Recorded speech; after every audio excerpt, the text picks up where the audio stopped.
So here are the two examples that we're going to cover. In this first one, you'll notice that the thickness is in the x direction. So the thickness, think of that as a coin. So the thickness is this thickness right here, kind of hard to see, but that thickness is in the x direction dx. In my second example with this pyramid, the cross section is a square, which I'm trying to outline there. And in that square, if I want to give this some thickness, the thickness this time is going to be, if I draw it like this, it's going to be in this direction, which is the y direction, giving us a dy. So we're going to take the areas, the area of the cross section with the thickness, and then with the integral, we're really taking an infinite sum and adding up all of those areas with the thicknesses, all of the slices up together. If we're doing that with a dx, then everything inside of our integral will be in terms of x. With a dy, everything is in terms of y. Let's look at this first example. In our first example, we've got a sphere. So as I take one of these slices, and you can see that slice looks a lot like a coin, it is a circle with some thickness. And that thickness that we're assigning then is going to be in the x direction. So I've got that thickness dx. I'm going to take all of these circles, the slices, and then add those together using an integral. So I know to get this volume, I'm going to go ahead and take the integral from the leftmost to the rightmost. Since everything is in terms of x, I'm just going to say x1 to x2, and then I want the area of the slice times dx. Well, this one's nice because the area is going to be the area of a circle. So my area is equal to pi times my radius squared. But that radius is going to change each time. I can come up with this changing radius using some triangles. So I know that I've got, let's see, at each different x value, I can come up with this triangle here. And I can figure out what that means for the radius. So for each different x value, so I know that x squared plus r squared, this is my triangle, is equal to capital R squared. Capital R is the radius throughout the sphere. So no matter where you are in the sphere, that radius is fixed to be r. So on the x-axis, I'm at negative r for my leftmost and at positive r for my rightmost.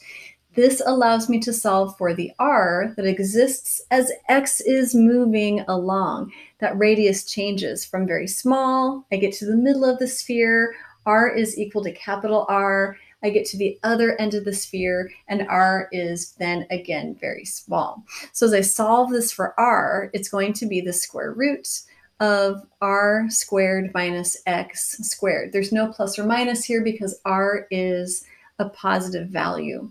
Now I've got r in terms of, I've got this changing radius in terms of x and in terms of a constant, which is the radius of our sphere. So I can put my area together. So this area pi r squared is going to be pi times r, which is the square root of the fixed r of the sphere, minus x, which changes as I move through the variables of integration, the limits of integration, and then this is going to be squared. So we end up with pi times r squared, the square root cancels, minus x squared. Let's put that into our volume. So the volume is equal to, I want to take all of these x's as they range from either end of the sphere. The sphere has a fixed radius of r, so along the x-axis, that's going to get me from negative capital R to positive capital R, and then it's going to be pi little r squared dx. Putting that into context for the r that we found, we have pi, which can come out in front, and then this right here is r squared. So we can write that as capital R squared minus x squared dx. Now there's something else that I noticed, and that's the symmetry that we've got in the sphere on either side of of the y-axis on either side of 0. So I'm going to go ahead and take that even property and split this up so that I can instead say this is going to be 2 times just the right half of that sphere. So I'm going to use the even property and say this is 2 times, and then I've got the pi still. We're going to go from 0 to r instead. Zeros are always nice to have as a limit of integration. And then I still have my r squared capital minus x squared dx. All right, let's go ahead and take this integral. R squared is a constant, so that means that I get r squared times x, and then x squared, that's going to be, this is a minus 1/3 x cubed, and I'm evaluating that from 0 to r. Let's go ahead and put capital R in there, so I get 2 pi.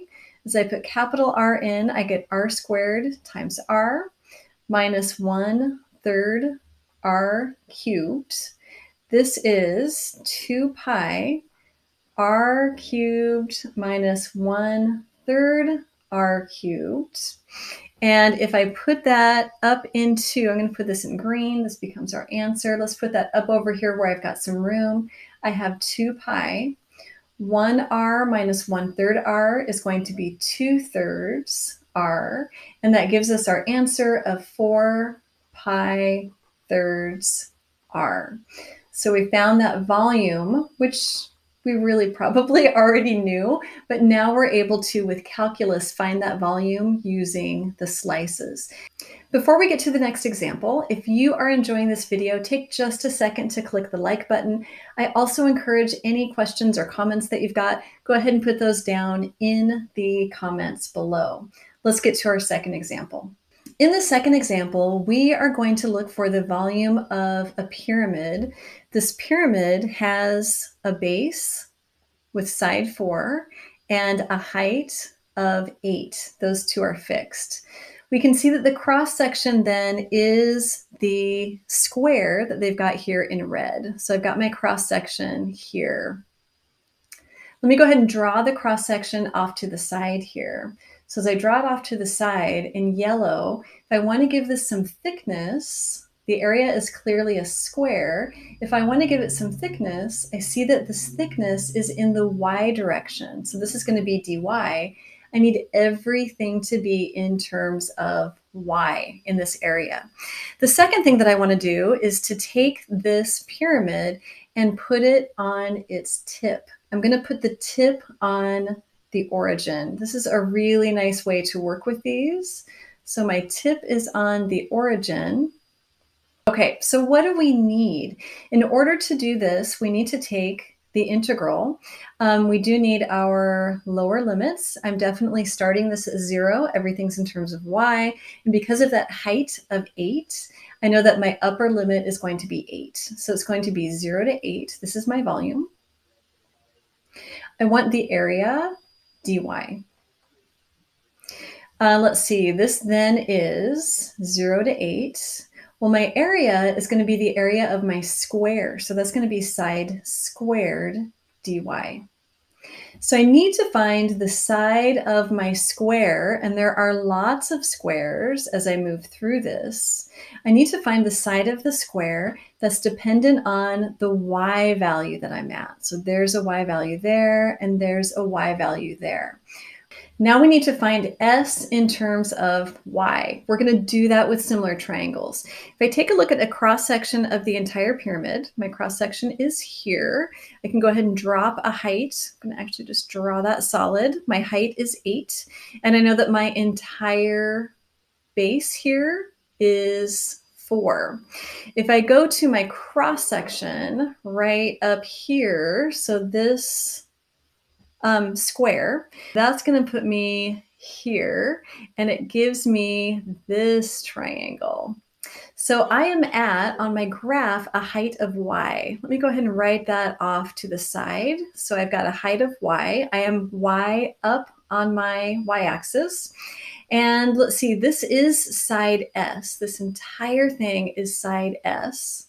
So I only want half of that for my similar triangles. So I'm going to call that S over 2. My other triangle for the entire pyramid had a height of 8 and half of a side of 2. Let's put these together in terms of our similar triangles, matching the correct sides together. So I'm going to say S over 2 is to y. So S over 2 is to y, as I'm going to go back to that upper side, 2 is to 8.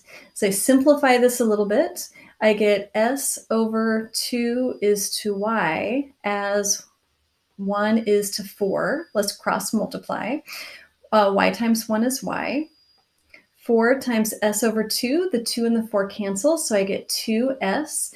But remember, I wanted S in terms of y, so I divide both sides by 2, and y divided by 2 is equal to S. So that's what I need to put into my integral. Let's go back to the integral. So my volume then is equal to the integral from 0 to 8, S, which is y divided by 2 squared, that's the area of a square, dy. 2 squared is 4, so I get a 1/4 out in front, so volume is equal to 1/4, 0 to 8, y squared, dy. So my volume is 1/4 times, the 2 goes to a 3, so I get 1/3 y cubed, evaluated from 0 to 8. So as I put this in to get to my answer, I have 1/12 times 8 cubed minus 1/12 times 0. And if I multiply this all together, I end up with 128 thirds. Now, I had already reduced this one. A great way to reduce this is just to do this right inside of your calculator. You can ask the calculator for 8 cubed divided by 12. And I want this in terms of a fraction, so I go to math and then convert to fractions. So I hit enter and then enter again, and there's my 128 thirds. Thank you so much for watching. Again, any comments or questions that you've got for me, go ahead and put them down below.